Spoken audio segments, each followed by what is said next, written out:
सुख और दुख जीवन के एक पहलू हैं। हर किसी के जीवन में कोई ना कोई दुख जरूर रहता है, चाहे दुख बड़ा हो या छोटा। और हमें इस सुख दुख को साथ में लिए ही चलना पड़ता है, चाहे तो रो रो कर चले या इन्हें अपने जीवन का एक हिस्सा मान लें। मैंने भी अपने को कोसना छोड़ दिया, बल्कि मैंने इन्हें अपनी ज़िंदगी का हिस्सा मान लिया और इन सब बातों को पीछे छोड़कर आगे बढ़ने में ही अपनी भलाई समझी। खैर, वह वक्त तो निकल गया, जैसे तैसे उसको निकलना था। लेकिन आज मैं ऐसे मुकाम पर खड़ी हूँ जहाँ पहुँचना बिल्कुल किस्मत की बात है। अब मेरी ज़िंदगी में वह सब कुछ है जिसकी मुझे कभी एक ज़माने में चाहत है। जब भी आईने में खुद को देखती हूँ तो यही सब बातें याद आती हैं। लेकिन आज मेरा मन इन सब बातों से कोसों दूर है। आज मैं बहुत खुश हूँ भी क्यों ना। मेरी इस एकाकीपन को भरने के लिए मेरे दिल का टुकड़ा, मेरी जान वापस मेरे पास आ रही है। आशा नगर की एक प्रसिद्ध महिला हैं। उनकी छवि एक मेहनती, कर्तव्यनिष्ठ और ईमानदार महिला की थी। आज आशा का मन किसी भी कार्य में नहीं लग रहा था। बार बार मन एयरपोर्ट का जाने का कर रहा था, लेकिन जिसका इंतज़ार कर रही थी उसकी हिदायत थी कि आप घर पर रहना, खामखा इतनी दूर आने की कोई ज़रूरत नहीं। तभी किसी ने खबर दी कि कोई अशोक जी आए हैं और आपसे मिलना चाहते हैं। कौन अशोक जी? मैं किसी अशोक जी को नहीं जानती। फिर उनका इतनी सुबह घर में क्या काम? दीपू ने जवाब दिया, जी, उन्होंने कहा कि वे आपकी पुरानी परिचित हैं। ठीक है, बैठाओ उनको। उन्होंने बैठाने को तो कह दिया, पर वे समझ नहीं पाई कि कौन आया है। करीब 10 मिनट बाद आशा अपने छोटे से घर में बने ऑफिस में आई। अशोक की पीठ उनकी तरफ थी, फिर भी उन्होंने उन्हें पहचान लिया। उन्हें देखकर आशा को थोड़ा आश्चर्य हुआ। अभी तक अशोक उन्हें देख नहीं पाए थे। पहले ख्याल आया कि नहीं मिलते हैं, फिर सोचा कि मिलने में हर्ज ही क्या है। आशा ने हेलो कहा। अशोक घूमे, फिर हंसकर पूछा, पहचाना? हाँ, क्यों नहीं। अभी तुम इतना भी नहीं बदले हो कि तुम्हें पहचान ना पाऊँ, लेकिन तुम काफ़ी बदल गई हो। हाँ, जिंदगी में आंधी तूफान काफ़ी झेलना पड़ा, शायद इसी वजह से। लेकिन तुम अचानक कैसे आना हुआ? आजकल कहाँ हो? शीला कैसी है? उस वक्त दीपू चाय की ट्रे लेकर अंदर आया। आशा ने एक कप अशोक की ओर बढ़ाकर कहा, लो चाय पियो। दीपू के जाने के बाद अशोक ने कहा, मैं यही हूँ। शीला अच्छी है। फ़िलहाल उसकी पोस्टिंग आदर्श नगर में है। एक बेटा है और एक बेटी है, दोनों पढ़ते हैं। काफ़ी दिनों से सोच रहा था कि तुमसे मिलूं, पर वक्त नहीं मिल पा रहा था। आज एक काम से आया था, सोचा कि मिल लूं। आज तो परी लौट रही है। हाँ, पर अब उसे प्रार्थना कहकर हर कोई बुलाता है। तो तुम्हें इतने दिनों के बाद परी की याद आई? नहीं, यह बात नहीं है। याद नहीं आती हो, ऐसा भी नहीं। असल में व्यस्तता के कारण मैं वक्त नहीं निकाल पाता। उनके लहजे में हकलाहट और संकोच साफ झलक रहा था। अब आशा से रहा नहीं गया। उन्होंने पूछा, सच बताओ, तुम्हारा असली मकसद क्या है? तुम ऐसे ही तो आने से रहे। क्या मैं तुम्हें पहचानती नहीं? अशोक समझ गए कि वे पकड़े गए हैं। कुछ सेकंड चुप रहने के बाद वे बोले, मैं तुम्हारे पास एक काम से आया हूँ। मेरे पास? काम से? मुझसे तुम्हारा क्या काम? आशा ने चकित होकर पूछा। असल में कल शाम को तुम्हारे दफ्तर में एक फ़ाइल आई है, आज तुम्हारी मेज पर रखी जाएगी। तुम किस फाइल की बात कर रहे हो? आशा ने फिर पूछा। वो नगर विकास प्राधिकरण के प्लॉट अलॉटमेंट के ऊपर जो जांच आयोग बैठा है, उसकी फाइल। इस केस में सभी लोगों ने मिलकर मुझे फंसाया है। आशा, मेरा यकीन करो, अब तुम अगर थोड़ी सी भी कोशिश करो तो मैं छूट सकता हूँ। अच्छा, तो यह बात है। अभी तक वह फाइल मैंने देखी नहीं है। जब तक मैं फ़ाइल देख नहीं लेती तब तक मैं कुछ भी कहने की स्थिति में नहीं हूँ। हाँ, इतना ज़रूर कह सकती हूँ कि यदि तुम निर्दोष हो तो कोई तुम्हें दोषी करार नहीं दे सकता। यह कहकर उन्होंने घड़ी की ओर देखा। अशोक समझ गए कि अब उठना पड़ेगा। वे उठकर खड़े हो गए और बोले, अब चलूँगा, लेकिन मैं बहुत उम्मीद लेकर जा रहा हूँ। मैं तुमसे फिर आकर मिलूँगा। अशोक के जाते ही आशा के चेहरे पर नफरत की लहर दौड़ आई। उनकी आंखों के सामने पुरानी स्मृतियाँ जाग उठीं। आशा की शादी हुई थी 9 साल की उम्र में। पति अशोक की उम्र उस वक्त 14 साल की थी और वह कक्षा 8वीं में पढ़ता था। आशा का गौना 13 साल की उम्र में हुआ और वह ससुराल आ गई। उस वक्त वह पढ़ती थी। आशा का पढ़ने लिखने में मन नहीं लगता था। ससुराल में आकर वह खुश थी। सोचा चलो पढ़ने लिखने से अब छुटकारा मिला। लेकिन मनुष्य सोचता कुछ है और होता कुछ और है। उस वक्त उसका पति अशोक 12वीं कक्षा में था और वह पढ़ने में तेज था। उसकी इच्छा थी कि उसकी पत्नी आशा भी पढ़े। सास को भी कोई आपत्ति नहीं थी। कहा तुम पढ़ो, मुझे कोई ऐतराज नहीं। इस तरह से शुरू हुई आशा की बेमन की पढ़ाई। स्कूल घर के पास ही था। पढ़ाई लिखाई की देख रेख का दायित्व दिया गया देवर सुधीर को, जो 8वीं कक्षा में था। पति अशोक ने 12वीं की परीक्षा प्रथम श्रेणी में पास की और डिग्री की पढ़ाई करने के लिए शहर चला गया। वहाँ के कॉलेज में उसे दाखिला मिल गया। जिस साल अशोक ने बीए पास किया उसी साल परी पैदा हुई और आशा हाई स्कूल में फेल हो गई। उसी वक्त से अशोक में बदलाव आना शुरू हो गया। इस बदलाव को आशा शुरू में भाप नहीं पाई और जब समझ में आया तब काफ़ी देर हो चुकी थी। छोटे से गांव का एक दलित लड़का अशोक जब शहर में पढ़ने गया तब हालांकि वह अन्य शहरी छात्राओं से पढ़ने में तेज था, लेकिन उसमें शहरी तौर तरीकों का अभाव था। 6 महीने में ही उसने अपना हाव भाव, चाल चलन, पोशाक सब कुछ बदल लिया। अब उसे देखकर कोई भी नहीं कह सकता था कि वह दलित जाति का ग्रामीण लड़का है। लेकिन इन सब के बावजूद उसने अपनी पढ़ाई के साथ कोई समझौता नहीं किया। बीए की पढ़ाई के दौरान ही उसने तय कर लिया था कि उसे अधिकारी बनना है। इसकी तैयारी उसने तभी से शुरू कर दी। इन 3 सालों में उसने गिने चुने दिन ही गांव में बिताए। पढ़ाई का माध्यम हिंदी होने के कारण उसकी अंग्रेजी कमज़ोर थी।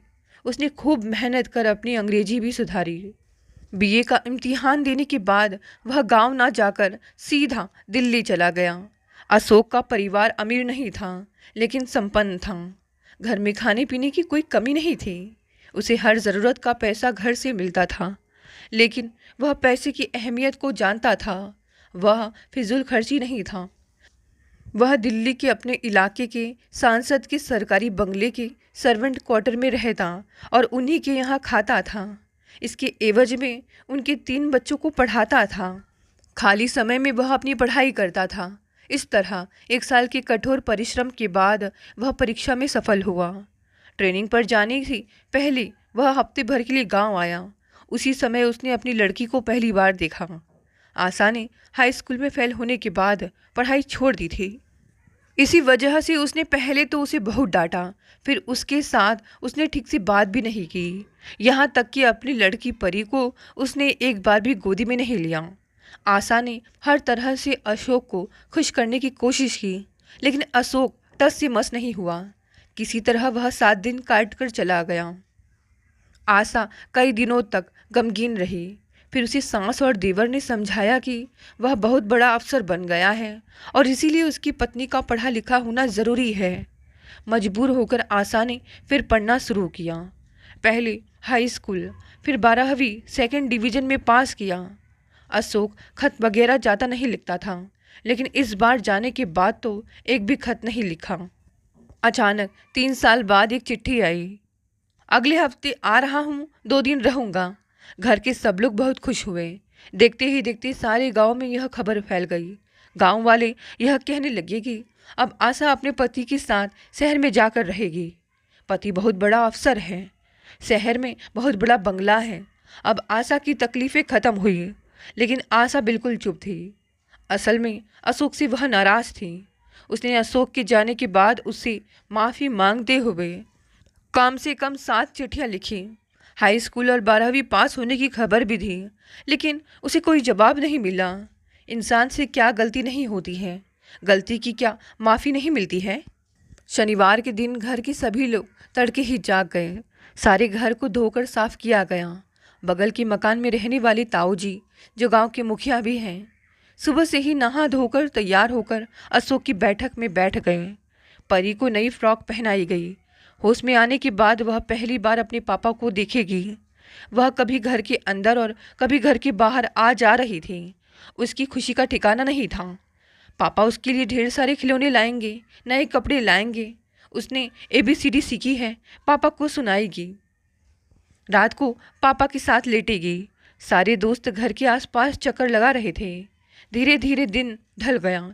सुबह और दोपहर की बस आई और चली भी गई, लेकिन अशोक नहीं आया। ताऊ जी इंतज़ार कर कर के आखिर लगभग 2 बजे अपने घर चले गए। यार दोस्त भी अपने घर चले गए। सास ने जबरदस्ती परी को खिला दिया।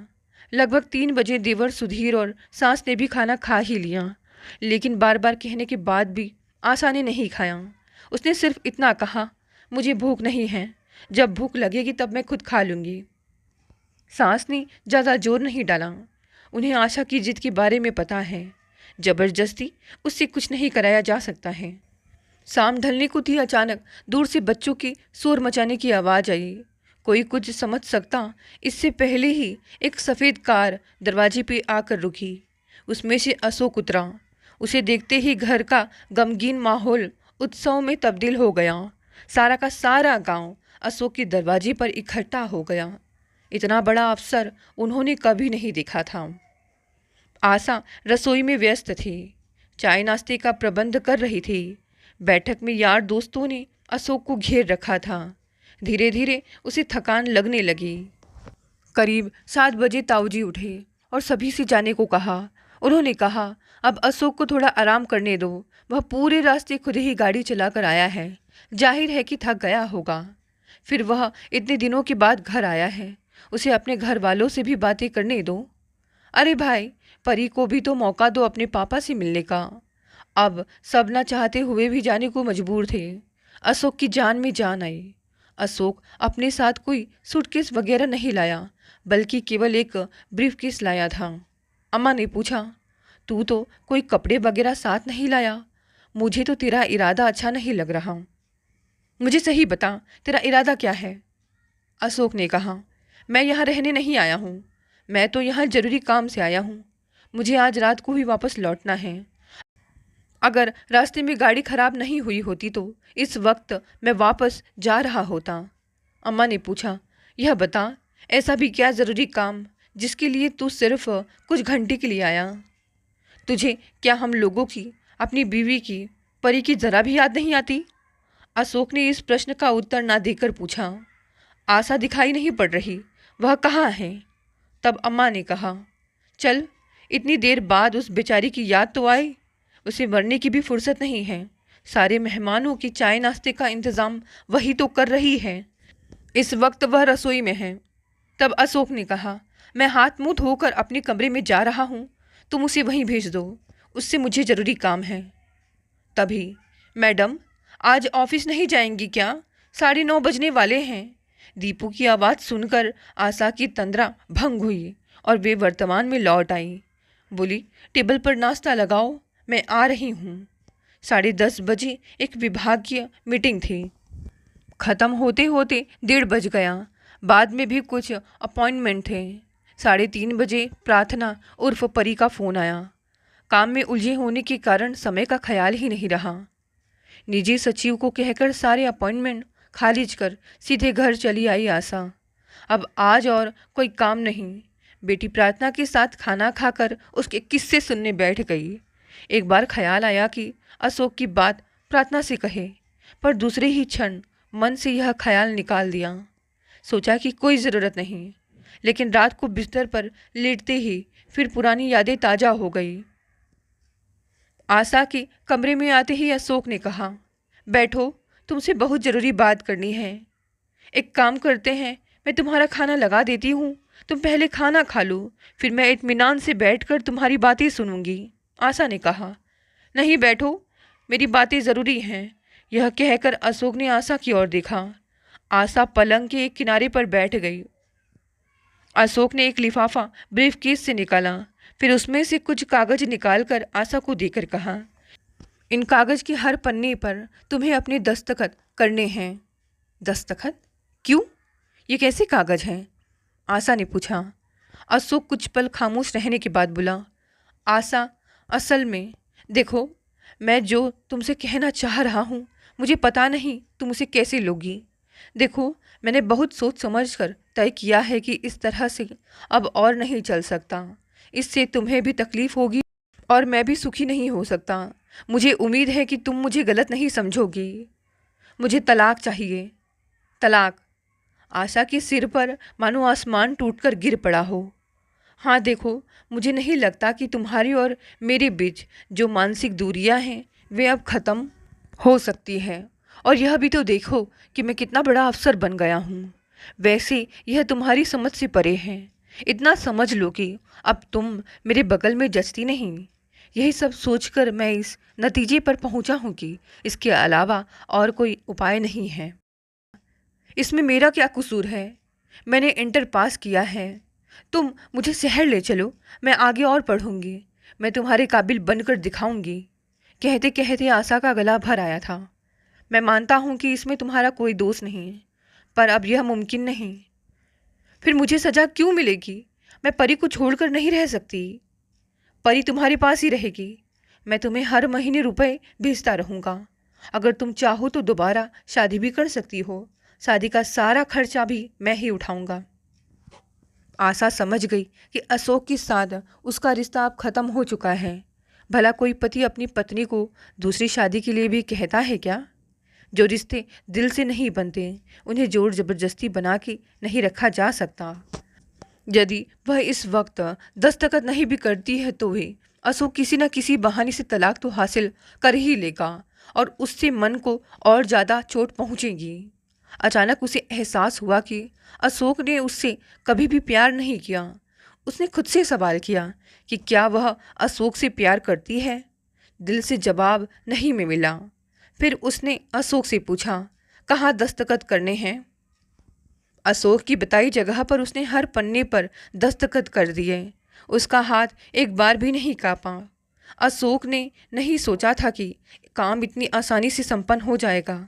उसने सारे कागज समेटकर ब्रीफकेस में डालते हुए कहा, मुझे अभी निकलना पड़ेगा, पहले ही काफ़ी देर हो चुकी है।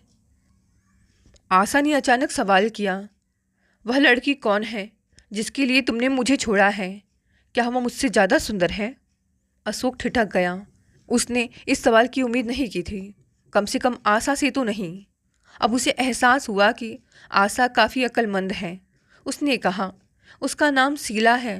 हाँ, वह काफ़ी सुंदर है और सबसे बड़ी बात यह है कि वह शिक्षित और बुद्धिमान है। वह भी मेरी तरह ऑफिसर हैं। हम दोनों एक ही बैच से हैं। तलाक होते ही हम शादी कर लेंगे। आशा ने बात को आगे बढ़ाना उचित नहीं समझा। अशोक के कमरे से निकलते ही अम्मा ने पूछा, तुम क्या अभी चले जाओगे? अशोक ने जवाब दिया, हाँ। तब अम्मा ने कहा, तू इतना स्वार्थी है, तूने अपने सिवा किसी के बारे में नहीं सोचा। अशोक समझ गया कि अम्मा ने उन दोनों की सारी बातें सुन ली हैं। अम्मा के चेहरे पर क्रोध की ज्वाला थी। वे लगातार बोले जा रही थी, अच्छा, हम लोगों की छोड़, तूने अपनी लड़की के बारे में एक बार भी नहीं सोचा कि पिता के अभाव में परिवार में यह लड़की कैसे पलेगी और आशा का क्या होगा? तू इतना घटिया है, इतना नालायक है। अशोक कुछ कहने जा रहा था, उसे रोक उन्होंने कहा, मुझे तुम्हारी सफाई नहीं चाहिए। याद रहे, आज अगर तुम चले गए तो सारी ज़िंदगी मैं तुम्हारा मुंह नहीं देखूंगी। और यह जो जायदाद तुम देख रहे हो ना, वह तुम्हारे बाप की नहीं है। यह सारी जायदाद मुझे मेरी माँ से मिली है। इसकी एक कौड़ी भी तुम्हें नहीं मिलेगी। अशोक ने एक निगाह अम्मा पर डाली और फिर सिर नीचा करके चुपचाप घर से चला गया। अम्मा रो पड़ी थी, लेकिन आशा नहीं रोई। उसके हाव भाव ऐसे थे जैसे कि कुछ हुआ ही ना हो। अम्मा अपनी जबान की पक्की थी। महीना बीतने से पहले ही वकील बुलवाकर उन्होंने सारी जायदाद अपने छोटे बेटे और आशा के नाम बराबर बराबर हिस्सों में बांट दी। आशा के पिता आए थे एक दिन आशा को अपने साथ अपने घर ले जाने के लिए, लेकिन आशा की सास ने जाने नहीं दिया। बंद कमरे में दोनों के बीच बातचीत हुई थी, किसी को नहीं पता। लगभग साल भर के बाद आशा को तलाक की चिट्ठी मिली। उसके कुछ ही दिनों बाद आशा की सास ने खुद खड़े होकर सुधीर के साथ आशा का विवाह करवाया। सुधीर की बीवी उसके गौने के ठीक 1 महीने पहले अपने प्रेमी के साथ भाग गई थी। उसके बाद सुधीर ने शादी नहीं की थी। वह बीए पास करके गांव के ही स्कूल में अध्यापक की नौकरी कर रहा था और साथ ही साथ एक खाद की दुकान भी चला रहा था। उनके समाज में पुनर्विवाह के प्रचलन के कारण उन्हें कोई सामाजिक परेशानी नहीं उठानी पड़ी। साल भर के भीतर ही उनके बेटे रोहित का जन्म हुआ। अशोक फिर कभी गांव नहीं आया। वादे के अनुसार उसने आशा को मासिक खर्चा भेजा था, किंतु आशा ने मनी ऑर्डर वापस कर दिया था। आशा गांव की एकमात्र इंटर पास बहू थी। वे गांव के विकास के कार्यों से जुड़ने लगी। ताऊ जी की मृत्यु के बाद वे गांव की प्रधान चुनी गई। उसी समय उनकी ईमानदारी और दूरदर्शिता की वजह से गांव का खूब विकास हुआ। नतीजा यह हुआ कि वे अपनी पार्टी के नेताओं की निगाह में आई और उन्हें चुनाव की उम्मीदवारी का टिकट मिल गया। चुनाव में 1000 से भी ज़्यादा वोटों से जीतकर वे मंत्री भी बन गई। इन सब कामों में पति सुधीर का भरपूर सहयोग ही मिला। सास का भी समर्थन उन्हें मिलता रहा। परी की पढ़ाई शहर में हुई। रोहित भी अपनी दीदी की तरह हॉस्टल में रहकर पढ़ रहा है। परी पढ़ाई खत्म करके आज ही लौटी है। अब उसकी इच्छा अमेरिका से आगे पढ़ने की है। उसने अप्लाई भी कर दिया है। उसको जो नंबर मिले हैं, उसका जो करियर है, उससे उसे आसानी से दाखिला मिल जाएगा। शायद स्कॉलरशिप भी मिल जाए। आशा ने अभी हाँ या ना कुछ भी नहीं कहा है। वे सुधीर से बात करने के बाद ही कोई फैसला लेंगी। आशा के लिए आज की रात बहुत मुश्किल हो गई। इतने वर्षों के अंतराल के बाद अशोक का इस तरह आना उन्हें पुरानी यादों की बीहड़ में खींच ले गया है। अब रात काफ़ी हो चुकी है। आशा सोने की कोशिश करने लगी। 3 दिन बीत चुके हैं। आशा का इन 3 दिनों में ऑफिस आना बहुत कम हुआ है। ज़्यादातर वक्त प्रार्थना के साथ ही कट रहा है। इधर सुधीर ने एक अंग्रेजी मीडियम स्कूल खोला है। इन दिनों वे स्कूल चलाते हैं और साथ ही साथ आशा के क्षेत्र की देखभाल भी करते हैं। वे भी गांव से यहीं चले आए हैं। अब यह घर घर लगने लगा है। वे सुधीर और प्रार्थना के साथ शुक्रवार को जा रही हैं ताकि शनिवार और इतवार पूरे 2 दिन रोहित अपने परिवार के साथ, खासकर अपने दीदी के साथ बिता सके। बुधवार को सवेरे अचानक आशा के पास मुख्य सचिव का फ़ोन आया।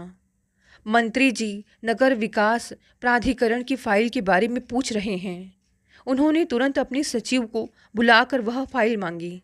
फाइल पढ़ने के बाद उनकी आंखें खुली की खुली रह गई। यह अशोक ने क्या किया है? सारे अच्छे आवासीय और कमर्शियल प्लॉट कई लोगों और संस्थाओं को सारे नियम और कानून की धज्जियां उड़ाते हुए लीज पर दे दिए हैं। सरकारी नुकसान लगभग 20 करोड़ का आंका गया है। सारे प्रमाण अशोक के विरुद्ध जा रहे हैं। वे फाइल खोले कुछ देर चुपचाप बैठे रहे। उनको समझ में नहीं आ रहा था कि क्या करें। उसी वक्त प्रार्थना का फ़ोन आया। उसने घर में अपने दोस्तों के लिए एक छोटी सी पार्टी रखी है। आशा का वहाँ कोई काम नहीं है, फिर भी उनका वहाँ रहना जरूरी है। सचिव से कहा कि यह फाइल को गाड़ी में रखवा दे। रात को एक बार फिर देखूंगी। पार्टी खत्म होते होते रात के 10 बज गए। उसके बाद आशा ने सुधीर से कहा कि वे सो जाएं, उनका इंतज़ार ना करें। इसके बाद वे स्टडी रूम में फाइल लेकर बैठी। पूरी फाइल दोबारा पढ़ ली। अशोक को बचाना मुश्किल जान पड़ा। सुबह उन्होंने अपने सचिव को फ़ोन कर पूछा, क्या आप अशोक, शीला तथा उनके बच्चों के नाम पर जो भी चल व अचल संपत्ति है सबका ब्यौरा मुझे हासिल करवा सकते हैं? अगर हासिल करवा पाए तो बहुत अच्छा होगा और मुझे यह ब्यौरा हर हाल में आज दोपहर तक चाहिए। सचिव ने उन्हें वह रिपोर्ट दोपहर के 2 बजे दे दी। रिपोर्ट देखकर उनकी आंखें फटी की फटी रह गई। अशोक ने यह किया क्या है? उसने अपने नाम और कुछ बेनामी भी, इसके अलावा ससुराल वालों के नाम से भी करोड़ों की संपत्ति जमा की है। अब उनके मन में कोई दुविधा नहीं थी। उन्होंने फाइल में सीबीआई से जांच कराए जाने की बात कहकर फाइल आगे बढ़ा दी। 3 दिन देखते ही देखते कट गए। काफ़ी दिनों बाद उन्होंने सही मायने में छुट्टी मनाई थी। रोहित भी बहुत खुश हुआ। उसे अपनी दीदी काफ़ी दिनों बाद जो मिली थी। लेकिन जैसे दिन के बाद आती है रात, पूर्णिमा के बाद अमावस, ठीक वैसे ही खुशी के बाद दुख भी होता है। रोहित को हॉस्टल में छोड़ने के बाद आशा का मन भर आया। सुधीर को भी अगले दिन जाना पड़ा। अब इस वक्त सिर्फ आशा और प्रार्थना है। यहाँ वापस आए हुए आज 3 दिन हुए हैं। शाम को सचिवालय से आकर अभी चाय ही पी रही थी कि दीपू ने आकर खबर दी कि अशोक जी आपसे मिलना चाहते हैं। आशा को कुछ क्षण लगा यह समझने में कि असल में अशोक उनसे मिलने आया है। पहले सोचा कि नहीं मिलेंगे, क्या होगा मिलकर। उनके जीवन का यह अध्याय तो कब का समाप्त हो गया है। फिर मन बदला और कहा, उन्हें बैठाओ, मैं आ रही हूँ। आराम से हाथ मुंह धोकर कपड़े बदले और करीब 30 मिनट के बाद आशा अशोक से मिलने कमरे में आई। वह इंतज़ार करते करते थक चुका था। आशा को देखते ही उठ खड़ा हो गया। गुस्से में उसका मुंह लाल था। उसने आशा से गुस्से में कहा, तुम मेरा एक छोटा सा अनुरोध नहीं रख पाए। अशोक का गुस्से से खड़ा होना, फिर उनके बात करने के लहजे से आशा को गुस्सा आया, पर वे अपने गुस्से को काबू कर बोली, अनुरोध रखने लायक होता तो जरूर रखती। क्या कहा? तुम्हें पता है मुझे फंसाया गया है। अच्छा, तुमने क्या मुझे इतना बुद्धू समझ रखा है? मैंने क्या फाइल नहीं पढ़ी है? और क्या मुझे यह नहीं पता कि अशोक को फंसाना इतना आसान नहीं है? तो तुम भी यकीन करती हो कि मैं दोषी हूँ। प्रश्न मेरे यकीन का नहीं है, प्रश्न है प्रमाण का। सारे प्रमाण तुम्हारे विरुद्ध हैं। अगर मैं चाहती तो तुम्हारी सज़ा कम कर सकती थी, लेकिन मैंने ऐसा नहीं किया। अपने आप को निर्दोष साबित करने का मैंने तुम्हें एक बार मौका दिया है। सुनो, मैं तुमसे रिक्वेस्ट कर रहा हूँ, प्लीज़ अपने डिसीजन पर एक बार फिर से विचार करो। मुझे पता है कि यह तुम्हारे हक में है, वरना मैं बर्बाद हो जाऊंगा, मेरा करियर। अशोक की बात काटकर आशा ने कहा, अब यह मुमकिन नहीं है। वे अपना धीरज खो रही थी। एक बात और, घोटाला करते वक्त तुम्हें करियर की बात याद क्यों नहीं आई?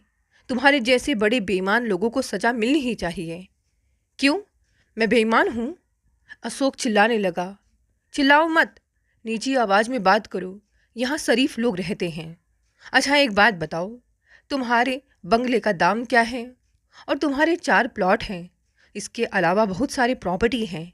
और बताऊं, तुम्हें कितनी तनख्वाह मिलती है? क्या यह मुझे नहीं पता? ये सारी संपत्ति क्या तुम दोनों की तनख्वाह की आमदनी से खरीदना संभव है? तुम क्या समझते हो मैं तुम्हारी कोई खबर नहीं रखती हूँ? अशोक को आशा से इस तरह के उत्तर की उम्मीद नहीं थी। कुछ एक पल के लिए वह भौंचक रह गया। उसके पास आशा के प्रश्नों का कोई उत्तर नहीं था। ऐसी सूरत में एक आम आदमी जो करता है, अशोक ने भी वही किया। वह गुस्से में उल्टी सीधी बकवास करने लगा। हाँ, तो अब समझ में आया कि इन सारी फसादों की वजह तुम ही हो। आशा ने उसे फिर समझाने की कोशिश की। तुम फिर गलती कर रहे हो। तुम्हारी इस हालत की जिम्मेदार मैं नहीं, तुम खुद हो।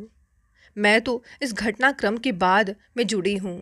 एक बात और, शायद तुम यह भूल गए हो कि ज़िंदगी की दौड़ में मैं तुमसे बहुत आगे निकल आई हूँ। तुम्हारे सीनियर मेरे अंडर में काम करते हैं।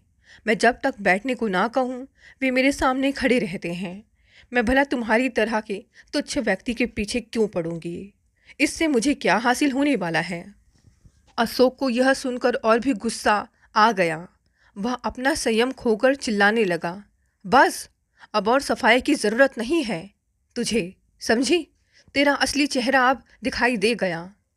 अचानक दरवाजे के पास से एक आवाज़ आई, आपकी हिम्मत कैसी हुई मेरी माँ के साथ इस तरह से बात करने की? आवाज़ सुनकर दोनों दरवाजे की तरफ पलटे और देखा कि प्रार्थना दरवाजे के सामने खड़ी है। मैं तब से सुन रही हूँ, आप एक महिला के साथ लगातार असभ्य की तरह बात कर रहे हैं। और माँ, पता नहीं तुम भी क्यों ऐसे बदतमीज लोगों को घर में घुसने देती हो। यह मेरी समझ से परे है। इन जैसे बदतमीजों को तो घर के अंदर ही नहीं घुसने देना चाहिए। प्रार्थना, तुम इन्हें पहचान नहीं पाई, ये तुम्हारे पिता हैं। प्रार्थना कुछ एक पल के लिए सन्न रह गई, फिर संयंत्र स्वर में हर शब्द को आहिस्ता आहिस्ता साफ साफ लहजों में कहा, नहीं, इनके जैसा लोभी स्वार्थी व्यक्ति के साथ मेरा कोई रिश्ता नहीं है। सिर्फ जन्म देने से कोई पिता नहीं बन जाता है। मेरे पिता का नाम सुधीर है। और आपको शर्म नहीं आती? इसी महिला को अपनी पत्नी के रूप में पहचान देने में आपको शर्म महसूस हुई थी। इसीलिए एक असहाय महिला और बच्ची को त्याग देने में आपको जरा भी संकोच नहीं हुआ था। और आज उसी के पास आए हैं मदद की भीख मांगने। इन सब के बावजूद वह आपको मिल भी जाती अगर आप उसके योग्य होते। योग्य होना तो दूर की बात है, आप तो इंसान कहलाने के लायक भी नहीं हैं। आप तो इंसान के नाम पर कलंक हैं। निकल जाइए यहाँ से और आइंदा हम लोगों के नज़दीक भी आने की कोशिश मत कीजिएगा, नहीं तो हमसे बुरा कोई नहीं होगा। Now get lost. अशोक धीरे धीरे सिर नीचा करके कमरे से निकल गया। आशा अवाक थी। वे तो बस अपनी बेटी का चेहरा देखती रही। उन्होंने अपनी लड़की का यह रूप कभी नहीं देखा था। उनकी आंखों में गर्व और आनंद के आंसू भर आए। उन्हें एहसास हुआ कि इतने दिनों के बाद अशोक को अपने किए धरे की सज़ा आखिर मिल ही गई। दोस्तों, कहानी यही समाप्त हो गई। कहानी पसंद आई तो इसे लाइक शेयर कमेंट करें। नहीं है तो चैनल को भी सब्सक्राइब कर लें। धन्यवाद दोस्तों, मिलते हैं अगली नई कहानी।